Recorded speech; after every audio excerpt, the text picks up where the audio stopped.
মৰমৰ ছাত্ৰ-ছাত্ৰীসকল, আজি আমি তোমালোকৰ মাজত লৈ আনিছোঁ সংখ্যা প্ৰণালীৰ তৃতীয় পাঠ। আমি তাত পঢ়াম বাস্তৱ সংখ্যা আৰু সেইবিলাকৰ দশমিক বিস্তৃতিৰ বিষয়ে। আমি আগতে পাই আহিছোঁ যে বাস্তৱ সংখ্যা হয় পৰিমেয় হ'ব পাৰে, নহয় অপৰিমেয় হ'ব পাৰে। বাস্তৱ সংখ্যা হয় পৰিমেয়, নহয় অপৰিমেয় হ'ব পাৰে।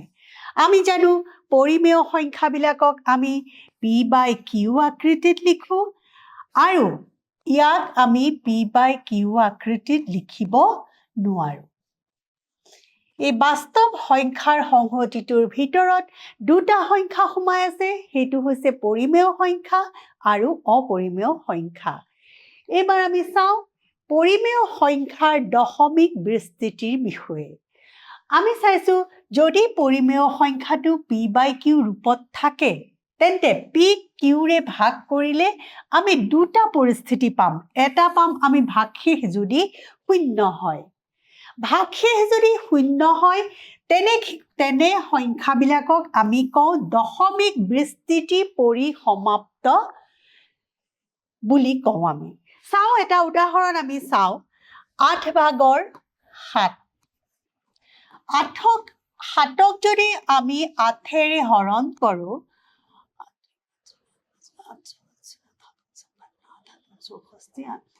it is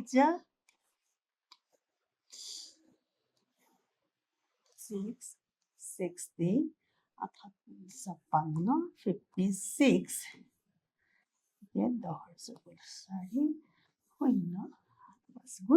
40, অৰ্থাৎ আমি পালোঁ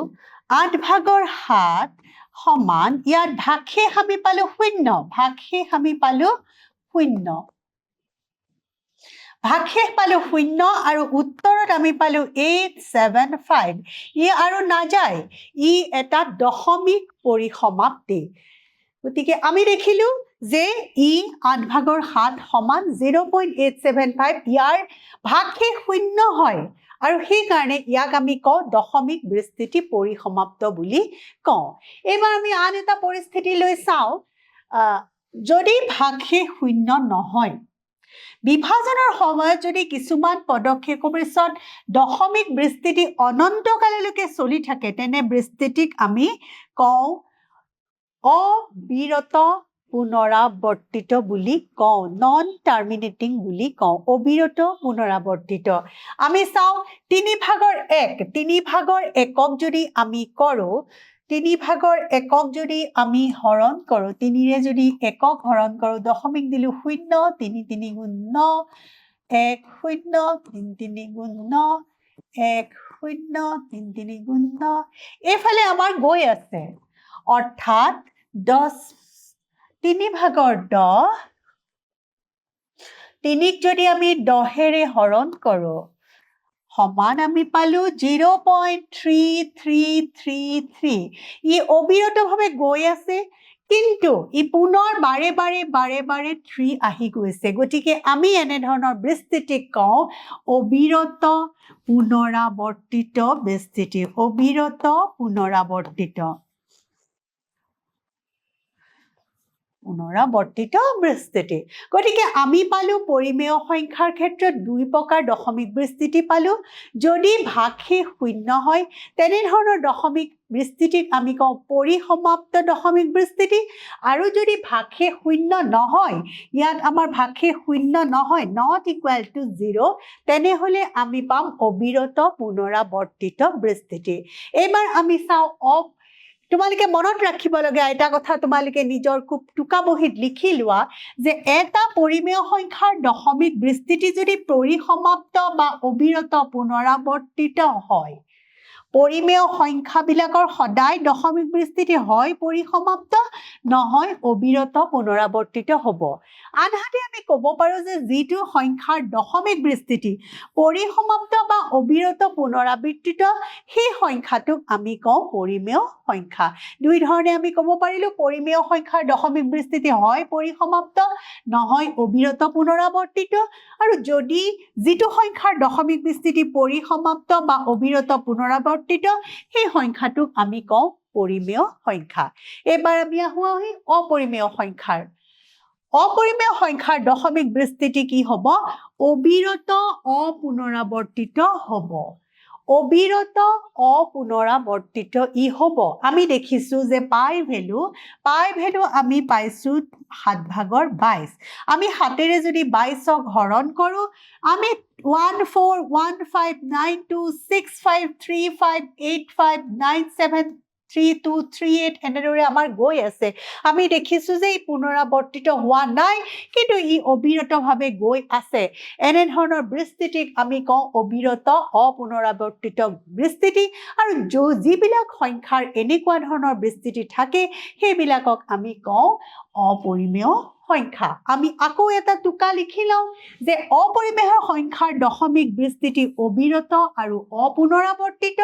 আৰু তাৰ উল্টাকে আমি ক'ব পাৰোঁ যে যদি এটা সংখ্যাৰ দশমিক বিস্তৃতি অবিৰত আৰু অপুনৰাবৰ্তিত তেনেহ'লে সেই সংখ্যাটো অপৰিমেয় হ'ব পৰিমেয় হ'বলৈ দশমিক বিস্তৃতি পৰিসমাপ্ত আৰু অবিৰত পুনৰাবৰ্তিত হ'ব লাগিব কিন্তু অপৰিমেয় হ'বলৈ হ'লে দশমিক বিস্তৃতি অবিৰত আৰু অপুনৰাবৰ্তিত হ'ব লাগিব আশা কৰোঁ তোমালোকে এইখিনি কথা ভালদৰে বুজি পাইছা এতিয়া আহা আমি উদাহৰণৰ মাজলৈ যাওঁ আমাক কৈছে 10/3 8/7 আৰু 7/1 দশমিক বিস্তৃতি আমাক নিৰ্ণয় কৰিবলৈ দিছে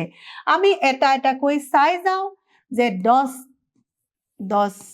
3/10 অৰ্থাৎ আমি 3ৰে হৰণ কৰিব লাগে 10ক 3ৰে যদি 10ক হৰণ কৰোঁ 3 3 গুণ 9 1 থাকিল দশমিক দিলো 0 আহিল 3 3 গুণ 9 1 হ'ল আকৌ দশমিক আছে 0 আহিল 3 3 গুণ 9 ইয়াৰ ভাগশেষ 1 এনেদৰে আমাৰ গৈ থাকিব গতিকে আমি ইয়াৰ দশমিক বিস্তৃতি কি দেখিলো ই অবিৰতভাৱে গৈ আছে কিন্তু হি পুনৰ আহিছে গতিকে আমি ইয়াত লিখিম যে ইয়াৰ দশমিক বিস্তৃতি অবিৰত আৰু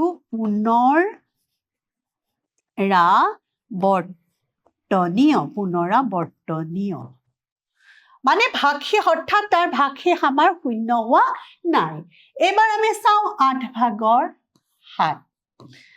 8ৰে যদি আমি 7ক হৰণ কৰোঁ দশমিক দিলো 0 8 8 গুণ 64 6 থাকিল 0 8 7 গুণ 56 4 থাকিল 0 8 5 গুণ 40 অৰ্থাৎ ইয়াৰ দশমিক বিস্তৃতি আমাৰ হৈ গ'ল 0 ভাগশেষ হৈ গ'ল 0 আৰু ইয়াৰ আৰু নাযায় গতিকে আমি এই ক্ষেত্ৰত ক'ব লাগিব ইয়াৰ দশমিক বিস্তৃতি পৰিসমাপ্ত তেন্তে পৰিসমাপ্ত পোৱাৰ লগে লগে আমি ক'ব পাৰোঁ যে এই সংখ্যাটো কি সংখ্যা পৰিমেয় সংখ্যা এইটো এটা পৰিমেয় সংখ্যা পিছৰটো আমি চাওঁ 7/1 7/1 আমি চাওঁ 7/1ক যদি কৰোঁ 0 দিওঁ 7 1 7 3 30 7 4 গুণ 28 2 20 7 2 গুণ 14 10 4 গুণ 6 0 7 8 গুণ 56 4 0 7 5 গুণ 30 7 5 গুণ 35 তাৰপিছত আমি পালোঁ 5 5ক দিলোঁ 0 গতিকে 50 যদি থাকে আমি চাওঁ কিমান হ'ব 7 8 7 7 গুণ 7 7 যা 49 এইটো আমাৰ বাকী থাকিল 1 অৰ্থাৎ এইটো আমাৰ আকৌ ইয়ালৈ ঘূৰি গ'ল তাৰ মানে এবাৰ আকৌ যদি আমি ইয়াত 0 দিওঁ এবাৰ আকৌ আহিব 7 1 যা 7 অৰ্থাৎ আমি ক'ব পাৰোঁ যে 7/1 is equal to 0.14287 আকৌ 1ৰ পৰা আমাৰ গৈ আছে এইটো 7 হ'ব গতিকে আমি ইয়াত এটা দি দিব পাৰোঁ যে এইটো আকৌ ৰিপিট হ'ব গতিকে এনেধৰণৰ বিস্তৃতিক আমি ক'ম অবিৰত পুনৰাবৰ্তনীয় ই যদিও অবিৰতভাৱে গৈ আছে কিন্তু ই পুনৰবাৰৰ কাৰণে ইয়ালৈ আকৌ আহিছে এবাৰ চাওঁ আমি উদাহৰণ 6 3.1426 7, 8 এটা পৰিমেয় সংখ্যা বুলি আমি ক'ব লাগে এতিয়া পৰিমেয় সংখ্যা হ'বলৈ হ'লে আমি p by q আৰ্হিত প্ৰকাশ কৰিব লাগিব আমি চাওঁ 3.142678 আমি ইয়াক যদি দশমিকটো আমি নোহোৱা কৰি দিওঁ 1426 আমি দশমিকটো নোহোৱা কৰি দিওঁ দশমিকটো যদি নাইকিয়া কৰি দিওঁ আমাৰ কি হ'ব 142678 দশমিক 1 2 3 4 5 6 গতিকে আমি একৰ তলত 1 2 3 4 5 6 অৰ্থাৎ আমি ইয়াত p by q আকৃতিত প্ৰকাশ কৰিব পাৰিলো আৰু য'ত এইটো এটা অখণ্ড সংখ্যা আৰু এইটো এটা অখণ্ড সংখ্যা আৰু q এইটো q not equal to 0 যিহেতু ই p by q আৰ্হিত প্ৰকাশ কৰিব পাৰি আৰু p by q অখণ্ড সংখ্যা আৰু q not equal to 0 সেইকাৰণে আমি পৰিমেয় সংখ্যাৰ ধৰ্ম মতে ইয়াক এটা ক'ব পাৰো যে ই এটা পৰিমেয় সংখ্যা পিছৰ প্ৰশ্নটোলৈ যাওঁ 0.3333 equal to 0.3 p by q আকাৰত আমি প্ৰকাশ কৰিব লাগে আমি চাওঁ 0.3 বাৰ অৰ্থাৎ আমি ধৰো x সমান x is equal to 0.3333 এনেকুৱা গৈ আছে এতিয়া আমি দেখিছো যে বাৰডাল আমাৰ এটাৰ পিছত আছে গতিকে আমি দুয়ো পক্ষকে 10ৰে পূৰণ কৰিব লাগিব 10x এটুক যদি আমি 10ৰে পূৰণ কৰো দশমিকটো এটা ঠাই পিছফালে গুচি যাব 33333 অৰ্থাৎ 10x ইয়াক আমি এতিয়া লিখিব পাৰো 3 plus 0.3333 এনেদৰে আমি লিখিব পাৰো অৰ্থাৎ আমি ক'ব পাৰো 10x is equal to 3 plus x অৰ্থাৎ x টো যদি আমি এফালে লৈ আনো 9x is equal to 3 is equal to x is equal to 3 by 9 is equal to 1 by 3 হয়নে এটো আমি কি আকৃতিত পালো p by q আকৃতিত য'ত q not equal to 0 আমাক প্ৰশ্নটোত কি দিছিলে চোৱা আকৌ এবাৰ যে 0.33303 বাৰক p q আৰ্হিত প্ৰকাশ কৰিব লাগে য'ত p আৰু q অখণ্ড সংখ্যা আৰু q not equal to 0 আমি কি দেখিলো আমি দেখা পালো যে এটো এটা p by q আকৃতিত প্ৰকাশ কৰা হৈ গ'ল য'ত p আৰু q দুইটাই অখণ্ড সংখ্যা আৰু q not equal to 0 পিছৰ প্ৰশ্নটোলৈ আমি আহো দেখুৱা যে 1.272727 1.27 বাৰক p by q আৰ্হিত প্ৰকাশ কৰিব লাগে আমি আগৰ ধৰণে কৰো 1.27 বাৰ হয়নে এটো আছেনে আমি আকৌ এবাৰ চাই লওঁ 1.27 বাৰ এতিয়া ধৰো আমি আকৌ ধৰণে একে ধৰণে আমি অংকবিলাক কৰি যাম 1.272727 এনেকৈ গৈ আছে ই অবিৰত পুনৰাৱৰ্তিত যিহেতু আমি দুটাৰ আগত বাৰ আছে গতিকে আমি এটো পূৰণ কৰিম দুয়োফালে আমি 100ৰে পূৰণ কৰিলে আমাৰ দশমিকটো দুই ঠাই সিফালে গুচি যাব 0.2727 এনেকৈ গুচি যাব অৰ্থাৎ আমি ক'ব পাৰিম 1 by x equal to এতিয়া আমাক এটো লাগে গতিকে আমি যদি এটো 126 plus 1.2727 এনেদৰে লিখো তেতিয়া আমি কি পাওঁ 126 plus 1 127.272 আমাৰ ভ্যালুটো এটুক আমি এনেকৈ দুটা সমষ্টি ৰূপে লিখিব পাৰিলো পৰাৰ তাৰ কাৰণ এটা আছে যিহেতু ইয়াৰ ভ্যালুটো x গতিকে 126 plus এটু ঠাইত আমি কি লিখি দিম x অৰ্থাৎ এতিয়া এফালে যদি আমি x টো লৈ আহো 99x equal to 126 this implies x equal to 126 divided by 99 এতিয়া 3 ৰে যদি কৰো 3 3 is a 9 3 is a 9 3 4 is a 12 3 2 is a 6 3 ৰে যদি কৰো 11 7 12 গতিকে আমি পাই গলো 14 11 এটো কি আর হিট আমি পালো p by q আর হিট যত p টু এটো এটা অখণ্ড সংখ্যা এটো এটা অসংখ্য সংখ্যা আৰু q not equal to 0 আমাৰ এটো প্ৰমাণ কৰা হৈ গল পিছৰ প্ৰশ্নটোলৈ আহো 0.232325 আমি এটো আৰহিত প্ৰকাশ কৰিব 0.235 আমি চাও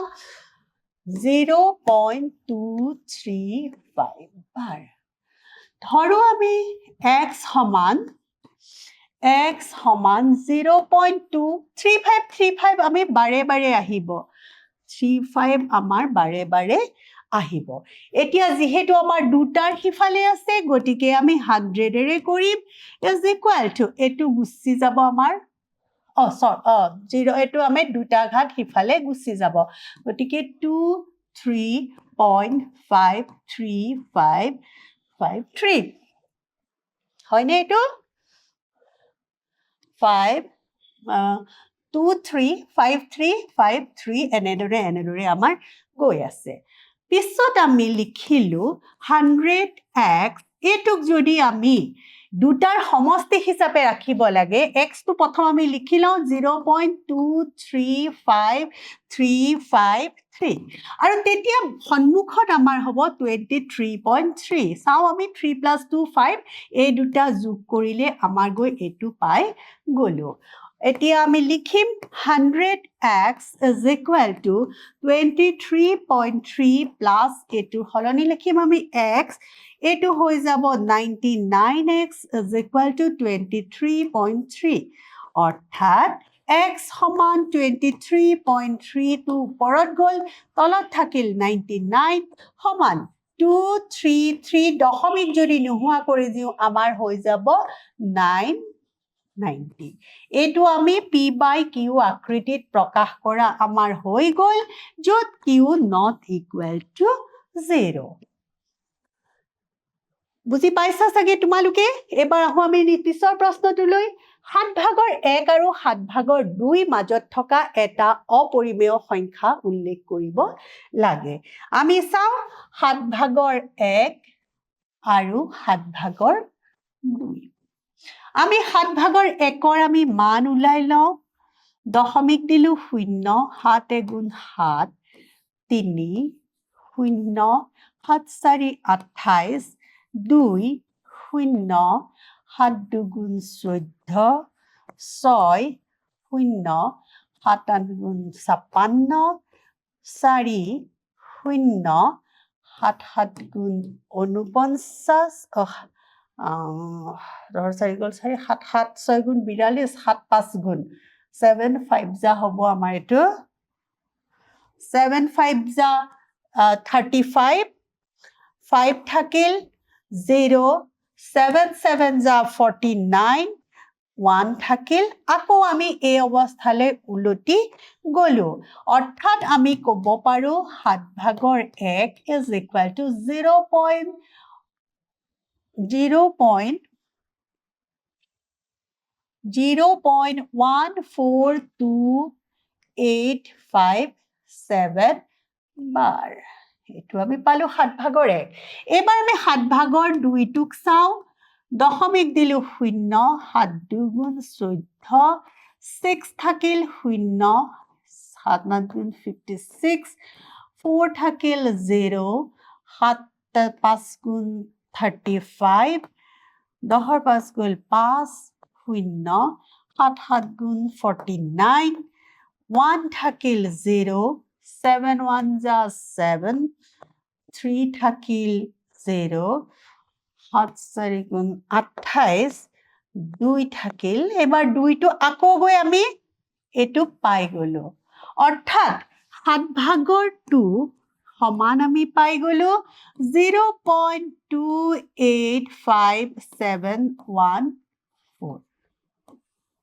এতিয়া আমাক প্ৰশ্নটোত কি দিছে আকৌ এবাৰ চাও আমি 7/1 আৰু 7/2 মাজত থকা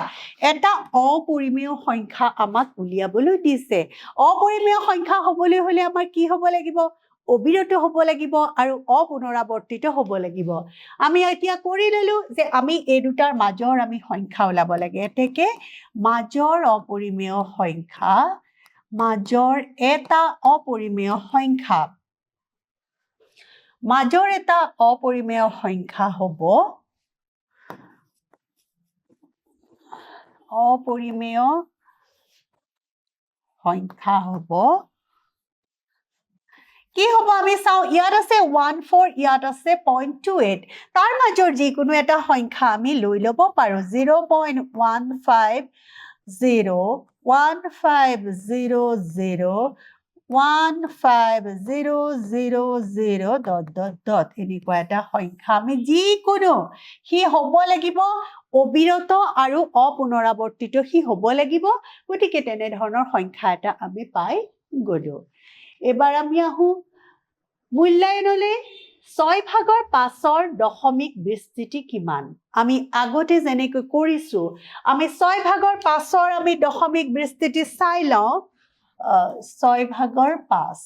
6ৰে আমি যদি 5ক হৰণ কৰো দশমিক দিলো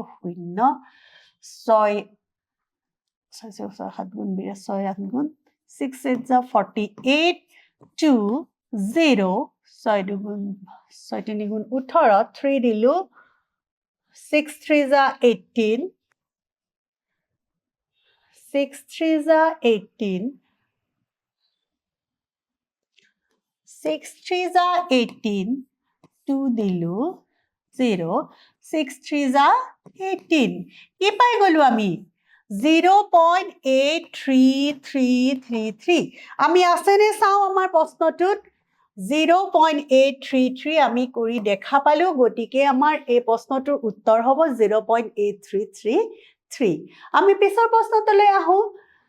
পিছৰ প্ৰশ্নটো আমি চাও তলৰ কোনটো অপৰিমেয় সংখ্যা আমি জানো এইটোৰ হ'ল দশমিক বিস্তৃতি ইয়াৰ পৰিসমাপ্ত গতিকে ইয়াৰ দশমিক বিস্তৃতি পৰিসমাপ্ত গতিকে ই অপৰিমেয় নহয় ই নহয় এইটো দেখিছো আমি 141416 বাৰে বাৰে হৈ আছে অবিৰত পুনৰাৱৰ্তনীয় গতিকে ই হৈছে অবিৰত পুনৰাৱৰ্তনীয় গতিকে ইও নহয় 0.3333 ইও অবিৰত পুনৰাৱৰ্তনীয় গতিকে ইও নহয় এটোত আমি দেখিছো 0.4014001400 দেখিছো ই হৈ আছে অবিৰত অপুনৰাৱৰ্তিত গতিকে আমি ক'ব পাৰো যে উত্তৰটো হ'ব ডি এবাৰ আহো পিছৰ প্ৰশ্নটোলৈ 0.666ক p by q এনেদৰে প্ৰকাশ কৰিব পাৰিনে আমি আগতে এনেকুৱা বহুত অংক কৰি আহিছো আমি ধৰো চাও আমি x সমান 0.6666 এনে কৰি গৈ আছে যেহেতু এটা আছে 10x আমি এটো এফালে গুছি গল 6.6666 এনেকুৱা গৈ আছে অৰ্থাৎ 10x 6 plus 0.6666 এনেদৰে আমি লিখিব পাৰো 10x সমান 6 plus ইটো ভ্যালু হল x 10 ৰ পৰা x গল 9x 6 অৰ্থাৎ x আমি পাই গলো 6/9 অৰ্থাৎ 23 গতিকে এটো আমি কি পাই গলো এটো আমি পাই গলো যে pq আৰহিত এনেদৰে প্ৰকাশ কৰিব পাৰি 0.666ক আমি p by q আৰহিত প্ৰকাশ কৰিব পাৰিছো গতিকে ইয়াতে আমি প্ৰকাশ কৰিব পাৰো বা হয় বা পাৰি আমি লিখিব পাৰো মৰমৰ ছাত্ৰ ছাত্ৰীসকল আশা কৰো তোমালোকে এইখিনি বুজি পাইছা আমি পিছৰ ক্লাছত অনুশীলনীৰ অংকবোৰ কৰিম ধন্যবাদ